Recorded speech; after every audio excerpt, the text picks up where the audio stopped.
તારીખ 14/1/2026ના રાત્રિના અંધારાનો લાભ લઈ અને નડિયાદ ટાઉન ખાતે આવેલા સુપ્રસિદ્ધ મંદિર મોટા કુંભનાથ મહાદેવમાં કોઈ ઈસમ રાત્રે ચાંદીનો જે નાગ અને અન્ય છત્ર સહિતના 4.5 લાખ રૂપિયા ઉપરનો મુદ્દામાલની ચોરી કરેલી. સાથે સાથે એ જ રાત્રિ દરમિયાન નડિયાદ રૂરલ પોલીસ સ્ટેશનમાં સલુણ ગામમાંથી પણ મંદિર ચોરી થયેલી. આ મંદિર ચોરી થયા બાદ જ્યારે સવારે ખબર પડી ત્યારે ઘટના સ્થળ ઉપર જઈ અને ચાન્સ પ્રિન્ટ લેવામાં આવી, સીસીટીવી કેમેરા તપાસવામાં આવ્યા.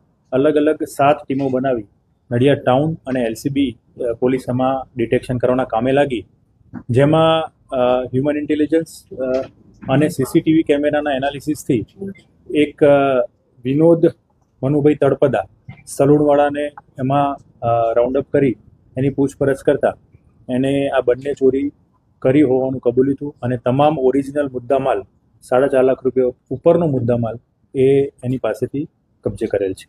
આરોપી કેવી રીતે પકડાયો?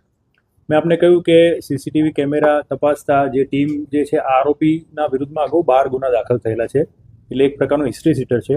એટલે એના ફૂટેજ પરથી જે ડિસ્ટાફની ટીમ છે એને ખબર પડી કે આ આરોપી એ વિનોદ તળપદા છે.